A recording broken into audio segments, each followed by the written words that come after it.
My speech will be starting in 3, 2, 1. I'm DEEANDRA from Don Bosco I High School, Jakarta, and I'm from the opposition team. The opposition team firmly opposes the idea of adopting student loan mechanism in Indonesia. Adopting student loan might be great for the citizen, but can you guarantee that it can benefit both sides for the citizen and the government? Of course, there's always a positive and a negative thing that we can get from this. But as what our team sees, this could give us more of the negative things. Firstly, Indonesia doesn't have the stable economy for this. Indonesia is in a lot of debt, a huge amount of debt. And after that, we must loan 100,000 to 1,000,000 people for their university. Think about it. Every year, our debt hasn't decreased even a little. Instead, it keeps increasing every year. Okay, even though they will graduate in the end, but it doesn't guarantee them that they will find a job as soon as they get off the university. Indonesia is a home for more than 1,000,000 people. This is a competitive world, especially if we're talking about finding jobs. They might have a higher chance to get a job, but you can't keep giving them false hope of having a job as soon as you graduate or as soon as they graduate. Every year, instead of decreasing, our unemployment rate has keep increasing because the lack of jobs opportunities. Why? How come? Because the number of people who graduated is not comparable to the existing jobs.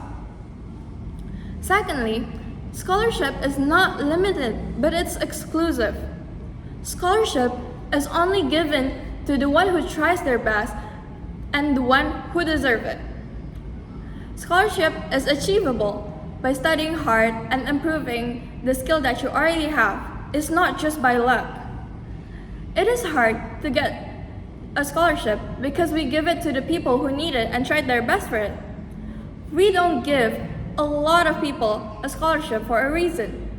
Because what if in the middle of the year they are already satisfied with their achievement of getting the scholarship, and then their academic performance will decrease? A lot of people think that scholarship is very limited, but it's actually not. It's really achievable as long as you tried your best. Thirdly, the university does need those funds, but so does the government. We also need the funds. I repeat, Indonesia economy is not stable enough for this, and we are in a large amount of debt. You may say, we will cut it off from their wages, but again, it is still not guaranteed that they will have a job after graduating. Also, having a long life debt is never healthy. Having a normal debt is never healthy. Of course, we're not going to 100% take their wages. We're only going to take some of it, but still, it's still unhealthy because thinking about having debt can be really stressful in a lot of situations. And what if one day they lose their job? And what if one day they get into some trouble that make them impossible to find a new job?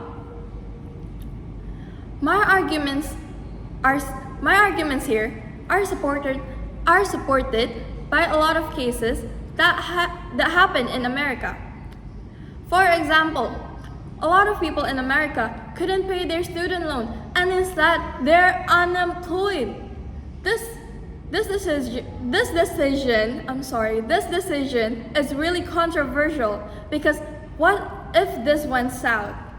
And rather than improving our human source and our country, this instead make our country get buried deeper in debt.